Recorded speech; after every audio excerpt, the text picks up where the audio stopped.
Parliament के बाजू में जो हमारा गुरुद्वारा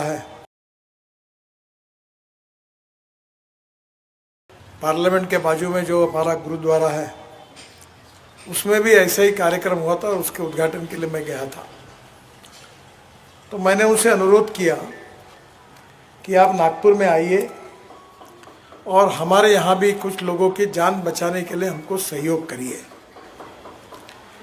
कैंसर ये बहुत ही दुर्भाग्यपूर्ण बीमारी है, ये किसको भी हो सकती है। हमारी प्रॉब्लम ये है कि हम सबको लगता है कि मुझे कुछ नहीं हुआ, मैं बहुत अच्छा हूँ, और इसके कारण हम डॉक्टर के पास जाते नहीं, मेडिकल चेकअप नहीं करते हैं। अगर हम डॉक्टर के पास जाते हैं और मेडिकल चेकअप करते हैं और प्रीलिमिनरी लेवल पर अगर हमको पता चलता है कि बीमारी है तो हम उसको सुधार सकते हैं। पर अगर उस समय अगर हमने प्रीलिमिनरी लेवल पर अगर उसको आइडेंटिफाई नहीं किया तो बहुत बड़ा नुकसान होता है। मेरी बड़ी बहन की लड़की मेरे यहाँ पढ़ी लिखी बड़ी हुई, एलईडी कॉलेज में थी, एमए इन इंग्लिश लिटरेचर किया उसने, पीएचडी मिली। मेरे लिए वो मेरी लड़की जैसी थी। और अभी 8 महीने पहले पूना में, वो पूना यूनिवर्सिटी में हेड ऑफ द डिपार्टमेंट थी इंग्लिश की, और 6 महीने में उसको कैंसर डिटेक्ट हुआ। सब कोशिशें हमने की, अब चली गई। मैं आप सब लोगों से अनुरोध करता हूं कि आपके परिवार में से आपके दोस्त मित्र जो भी कोई हो, आज आप जरूर आज का दिन इस काम के लिए दीजिए। सबको फ़ोन करिए और यहाँ आकर चेकअप करिए। अगर ये चेकअप हो जाएगा तो अनेक लोगों की जान बचाने में हम यशस्वी होंगे। विशेष रूप से हमारी जो बहनें हैं, उनको छाती में गांठ आती है, वो बताती नहीं। कुछ दिन पहले हमने नागपुर में बड़े प्रमाण पर महिलाओं का चेकअप किया, करीब 2 लाख महिलाओं का किया। वार्ड में जाके वो मशीन लाया था अमेरिका से।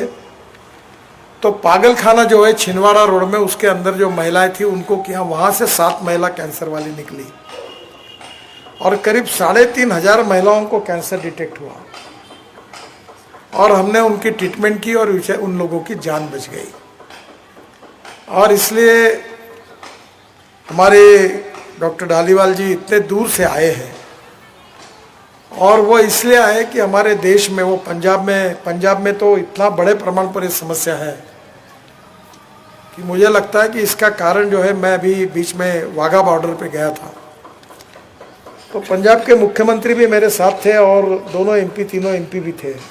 एक ही गाड़ी में हम बैठे थे। तो मैंने उनको कहा कि ये जो कैंसर का प्रचार प्रसार हो रहा है, इसका कारण हम केमिकल फर्टिलाइज़र पेस्टिसाइड्स बड़े प्रमाण पे खा रहे हैं। पंजाब में गेहूं और चावल की फसल पर एकड़ बहुत ज़्यादा होती है, बहुत फर्टिलाइज़र डालते हैं। तो मैंने मुख्यमंत्री जी को कहा कि हमने अभी हमारे यहाँ ड्रोन लाए हैं और नैनो यूरिया से स्प्रेइंग किया, तो 1 एकड़ गन्ने में 4 बोरे यूरिया की जगह पर 2 बॉटल में काम हुआ। यानी 2 बॉटल में काम होने से किसान का भी फायदा हुआ। अगर हम यूरिया फेंकते तो 75% वेस्ट होता है, ज़मीन में जाता है, और 25% प्लांट को जाता है। पर अगर हमने ड्रोन से स्प्रेइंग किया तो 25% वेस्ट होता है, 75% प्लांट को जाता है, पैसे की भी बचत होती है। धीरे धीरे हमको केमिकल पेस्टिसाइड्स फर्टिलाइजर्स इनसे दूर होना होगा। आप में से अनेक लोग पंजाब के साथ जुड़े हुए हैं। पंजाब में एक गाड़ी निकलती है, उसका नाम है कैंसर एक्सप्रेस। पंजाब को लगकर वो राजस्थान की बॉर्डर है, वहाँ यही स्थिति है। और गंगानगर के बाद में जो एरिया, उधर भी बड़े प्रमाण पर यही समस्या है। हमारे प्रिय कोई माता पिता पुत्र लड़की बहन हम गंवा रहे हैं, और इसका कारण ये है कि हमारे में, हम सुशिक्षित होने के बाद में भी एक अज्ञान है कि चेकअप करने की कोई ज़रूरत नहीं, मैं ठीक हूँ। आपको मालूम होगा अर्जुन दास कुकरेजा जी को कैंसर हुआ, वो हेल्दी थे। गंगाधर फडणवीस को कैंसर हुआ, वो काफ़ी मजबूत थे, पर कैंसर ने उनको पूरी तरह ख़त्म कर दिया। तो आदमी कितना भी स्ट्रांग हो, उसको कैंसर होने के बाद ये ऐसी बीमारी है कि आदमी का बिल्कुल सर्वनाश किए बिना रुकती नहीं। और आज हम गुरुद्वारे के सामने खड़े हैं, हम गुरु का स्मरण कर रहे हैं। मैं आपसे सबसे अनुरोध करता हूं कि आप घर जाकर 10-20 फोन करिए, आपके रिश्तेदारों को, मित्रों को, परिवारजनों को, जो भी कुछ होगा उनको बोलो यहाँ आइए। यहाँ कोई पैसा नहीं ले रहे। डॉक्टर साहब ने बिल्कुल सही कहा कि शाल में और पुष्पगुच्छ में क्यों पैसा खर्चा करते हो, ये दवाई में खर्चा करो। और ये जो गरीब लोग हैं जो कहीं जा नहीं सकते, उनकी मदद करो। मैं ये काम बहुत ईमानदारी से अनेक सालों से करता हूँ। अभी हमारे पास ऐसी 5 गाड़ियाँ हैं। और ये जो आंखें जांच करने का 1 लाख लोग नागपुर का हमने आंखें जांच की। 1,500 से ज़्यादा लोगों का कैटरैक्ट के ऑपरेशन मुफ्त करके दिए। और जो कान में जिनको सुनने में नहीं आता था, उसमें मैं आपको मजाक बताता हूँ, मैंने एक स्पेशल डिजिटल मशीन लाया हूँ। 1500 रुपये में देते, जिसकी मार्केट में 1500 रुपये कीमत है। तो एक प्रोफेसर थे, मैं उनके घर में मृत्यु हुई इसलिए मिलने के लिए गया। मैं बोलता था, उनको सुनने में नहीं आता था। उन्होंने कहा कि मैंने कहा ये मशीन क्यों नहीं लगाते? बोले कुछ नहीं होता। मैंने कहा मेरे पास डिजिटल मशीन है। नहीं, बोले कुछ नहीं होता। मैंने तुरंत मंडलेकर को बोला, डिजिटल मशीन लाया, उनको लगा दिया। अब ऐसा सुनने लगे कि उनका जीवन बदल गया। एक हमारे गायकवाड़ करके एमएस बैंक में ऑफिसर थे, वो भी हताश हो गए थे। ऐसे ही मेरे आए, कुछ सुनने में नहीं आ रहा था। मैंने बोला इनको मशीन लगाओ। मशीन लगाया। अब मुझे फोन आया कि अब मेरी पत्नी चुपचाप क्या बोलती है वो भी मैं सुनता हूँ। वो मेरे को गाली दे रही तो मेरे ध्यान में आता, बोले इतना मशीन सेंसिटिव है। तो मेरा आपसे अनुरोध है कि उपाय है। हमारे यहाँ 40,000 से ज़्यादा हार्ट की सर्जरी मैंने मुफ्त में कराई। और कोविड के समय आप सबके सहयोग से करीब 100 करोड़ रुपए की चैरिटी हुई। मेरा विश्वास है कि मैं वैसे बड़ा दबंग हूँ और मैं राजनीति में हूँ, पर मैंने तय किया मैं आपके पास अब फोटो वीटो लगाऊंगा नहीं। ये हारगिरी डालना बिल्कुल बंद करो। हम लोगों ने गरीबों की सेवा करना, यही राजकारण है। मैं हमारे सब लोगों को बोलता हूँ, गरीब गरीब होता है। गरीब को जात, पंथ, धर्म और भाषा नहीं होती। हिंदू हो, मुसलमान हो, जैन हो, क्रिश्चियन हो, कैंसर किसी को नहीं छोड़ता। और इसलिए हमें इंसानियत की बात को अमल करना है, सेवा करनी है। बहुत सही बात डॉक्टर साहब ने कही कि लंगर भी आवश्यक है, पर अब दवाई का लंगर शुरू करें। डॉक्टर साहब, कोविड के समय यहाँ रेमडेसिविर का ब्लैक मार्केट शुरू हुआ। 15-15 हज़ार, 20-20 हज़ार रुपये में। कुछ होशियार लोग ऐसे ही समाज में हैं कि उन्होंने इंजेक्शन खरीद के रखे और ब्लैक में बेचने लगे। मैंने तय किया, मैंने एक वर्धा में एक फैक्ट्री थी, उसको बुलाया, उसको लाइसेंसेस दिलाया और 25 दिन के अंदर रेमडेसिविर बनाया। और जो लोगों ने खरीदी किया था वो रेमडेसिविर मार्केट में इतना उपलब्ध कराया। यहाँ तो कराया, वाराणसी भेजा, मुंबई भेजा, पुणे भेजा और पूरा रेमडेसिविर का ब्लैक मार्केट खत्म कर दिया। फिर फंगस के इंजेक्शन का यही प्रॉब्लम था, उसमें भी ब्लैक मार्केट चालू था। हमने फंगस के इंजेक्शन बनाए। और जब ऑक्सीजन के कारण लोग मर रहे थे, मैं 2 महीने नागपुर में था और मुझे विश्वास है जब भगवान का आशीर्वाद होता है तो सब समस्याओं का समाधान निकलता है। मैं त्रस्त था, मुझे समझ में नहीं आया। डॉक्टर मुझे फोन कर रहे थे कि 2 घंटे में ऑक्सीजन नहीं देंगे तो लोग मरेंगे। फुटपाथ पर लोग मरे, वैसे घटनाएं यहाँ हुई। तो मेरे मन में कल्पना आई और मैंने चीफ ऑफ द एयरफोर्स को फ़ोन किया। मैंने कहा मुझे आपका हवाई जहाज चाहिए। बोले किस लिए? तो मैंने कहा विशाखापट्टनम से और उड़ीसा से, अंगुल से मैं ऑक्सीजन लाता हूँ नागपुर में। तो खाली ट्रक हवाई जहाज में जाएगा, उधर जाएगा, ऑक्सीजन लेके आएगा। तो उन्होंने मुझे कहा सर वो ऑक्सीजन भर के जो ट्रक है वो तो मैं आपको परमिट नहीं कर पाऊंगा, पर अब ऑक्सीजन निकालने के बाद मैं खाली ट्रक तुरंत वहाँ पहुँचाऊँगा और वो लेके आऊँगा, क्योंकि उस समय ट्रक का भी शॉर्टेज था। वो प्यारे खान करके अपने नागपुर के ट्रांसपोर्टर है, मैंने उनको कलेक्टर ऑफिस में जिम्मेदारी दी। उन्होंने बहुत अच्छा काम किया। अब उनको ऑक्सीजन मैन कहते हैं। और हमने पूरे ट्रक हवाई जहाज में डालकर वहाँ भेजे, ऑक्सीजन लाया। और नागपुर के और विदर्भ के हमने ऑक्सीजन बुल्ढाना तक, मराठवाड़ा तक ऑक्सीजन दिया और अनेक लोगों की जान बची, नहीं तो अनेक लोगों की मृत्यु हो जाती थी। और इसलिए मैं आपसे अनुरोध करता हूँ कि ये जो डॉक्टर साहब लंदन से आए हैं, इनको कोई काम धंधा नहीं, इसलिए नहीं आए। वो भी करोड़ों में कमाई कर सकते हैं, बड़े विख्यात डॉक्टर हैं वहाँ के, मैं जानता हूँ उनको। सब छोड़ छाड़ करके वो आए, क्योंकि वो नागपुर में दूसरी बार आए। पहली बार हमारे महल के कल्याणेश्वर मंदिर में मैंने उनका सत्कार किया, तब वो ब्रिटिश प्रधानमंत्री के साथ ये G20 के कार्यक्रम के लिए आए थे। तो उन्होंने G20 का जो डेलीगेशन था यूके का, जिसमें वो थे, वो छोड़ दिया और मुझे नागपुर जा रहा है, नितिन गडकरी को मिलना है, ऐसा कहकर वो नागपुर आए। हमने उनका मंदिर में बहुत बड़ा सत्कार किया।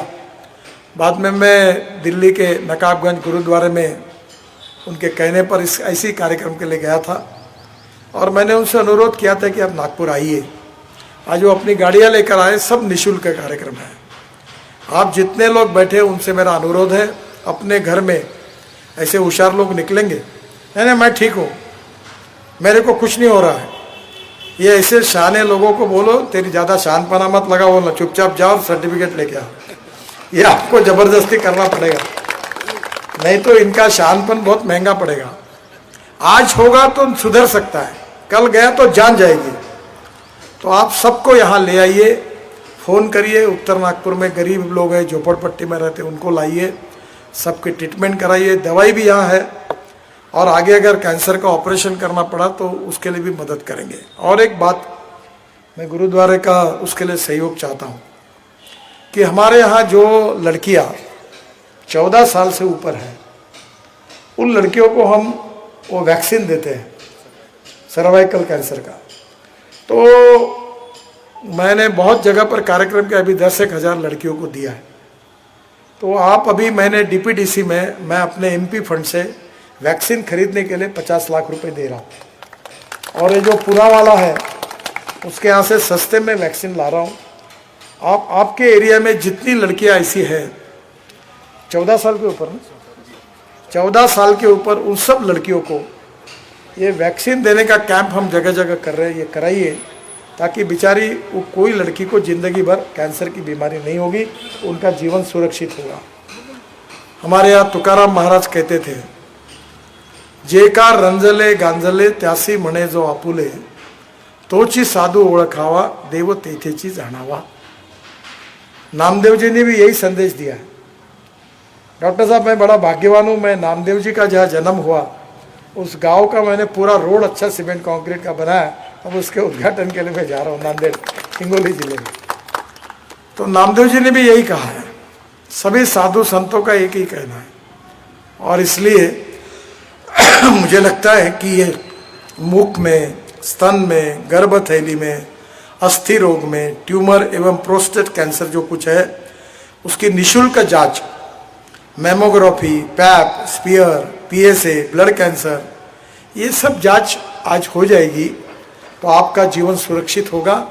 100 साल तक आपको अच्छी उम्र मिले, आपका जीवन निरोगी रहे, अच्छा रहे, भगवान आपको ताकत दे, शक्ति दे, यही चरणों में प्रार्थना करता हूँ। और इस कैंप के लिए हमारे गुरुद्वारे की कमेटी ने, सब पदाधिकारियों ने जो सहयोग किया, सहकार्य किया है, उनको मैं हृदय से बहुत बहुत धन्यवाद देता हूँ, उनके आभार व्यक्त करता हूँ। और आप सबको आखिर में फिर से रिक्वेस्ट करता हूँ कि मोबाइल फ़ोन है, सब रिश्तेदार, दोस्त, मित्र जितने होंगे उनको ले आओ, उसका जांच कराओ और उसमें से कोई ऐसा न निकले, पर निकल गया और प्राथमिक स्तर पर होगा तो उसकी जान बचाना संभव होगा। जरूर इस सुविधा का आप फ़ायदा उठाइए, यही मेरा आप सबसे अनुरोध है। यही कहते हुए मैं अपनी बात को समाप्त करता हूँ। बहुत बहुत धन्यवाद, नमस्कार।